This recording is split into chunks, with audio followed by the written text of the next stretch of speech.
Next we have Timbre and Zacharias Reiner.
Hi everybody, my name is Zach, and I'm here to talk about Timbre, our new music discovery app that we launched like 4 weeks ago, which is pretty exciting. So a little background on me, I work with a company called BNT22.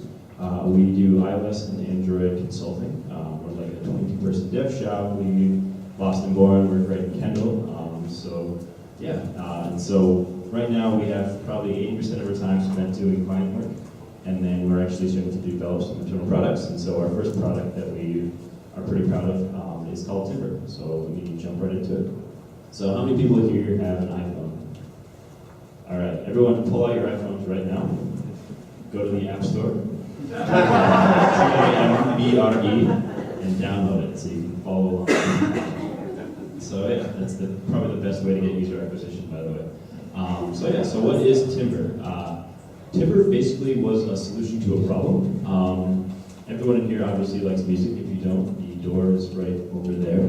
But the problem is discovering music is a challenge. And so what we started to realize is that this can be overcome by technology to a point.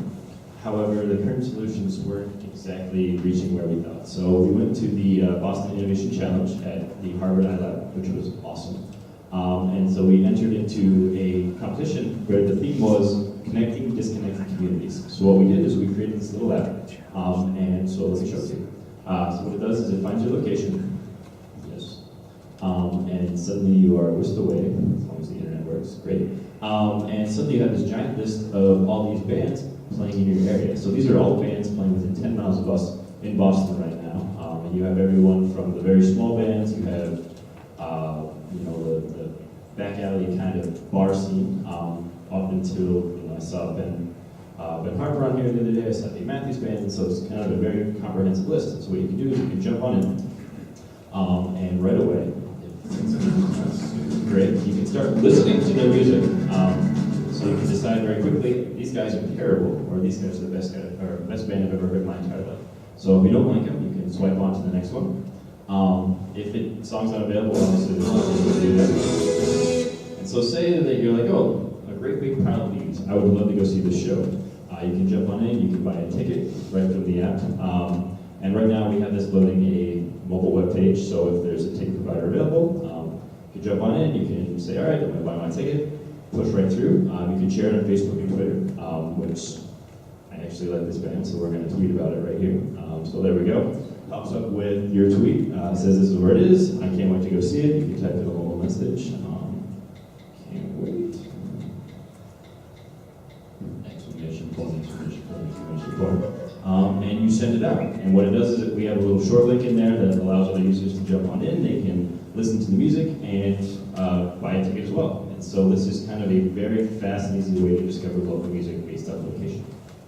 Cool. Thank you.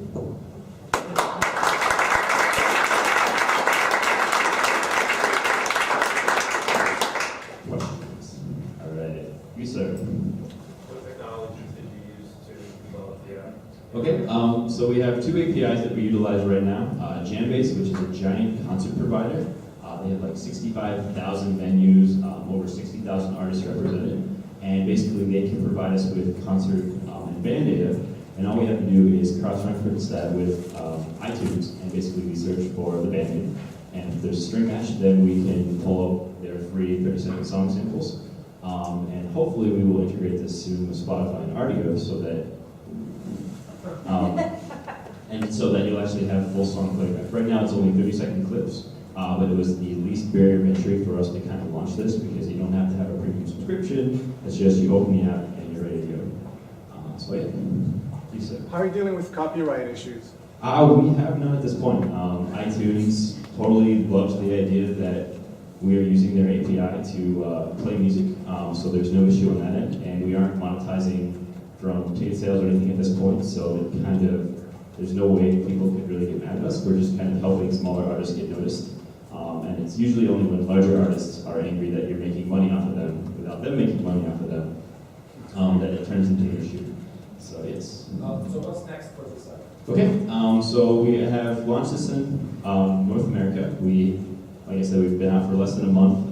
We looked out, we got a little bit of press in like Boston Globe and TechCrunch and everything, and now we're going overseas. So we are hoping to expand to Europe in at least a month and a half. And then we're also going to be going to Asia, New Zealand, and kind of the rest of the world. And from there, we're going to keep working with our users and trying to find the best experience possible. So, cool. Any other questions? All right. One more question. So how are you expanding abroad? Are you hiring people there, or are you? Not at all. So it may look very pretty and complex, but we have no backend. And so no backend requires very little maintenance on our part. So our company, Intrepid, is actually doing all the dev work, but Timbre is its own standalone company. And so we are partnering with other providers like Jambase that have a better capitalization in other markets. So yes, you said. How do you sort the list of bands or artists that you have up there? So right now it is literally just sorted by day. So you can see Tuesday, falls into Wednesday, which falls into Thursday and Friday. However, there is no prioritization. We were really against the idea that people get paid more money to be put up higher on the list, because then you run into the same problem that the music industry suffers from, in which people with a lot of money can get seen and people without a lot of money can't. So our focus is letting you actually decide, I like this, I actually, you can hear the song, I like this, and I would actually go to this, instead of saying, oh, well, these seem popular, they must give a good show. So your ears are a very good judge at deciding that. Yes, sir. Do you have any social features built in besides the Facebook one to say, okay, let's say I saw Asian, right? Mhm. Love that show. I can say, oh, they were great in person. So, okay, they're showing Boston and Houston the next night. You know what I'm saying? So Yeah. the person can be. So right now we have only Facebook and Twitter tied into it. We're still kind of learning the best way to go about handling that. A lot of apps have so many features as far as social features go and filtering and everything like that, but it kind of takes away from the whole experience. Like we expect users to use this very casually. It's something that you pull out once a week and say, hey, what can I do on Friday? It's not I'm going to sit there and drool through it for hours and hours and hours. All right, cool. Thank you guys.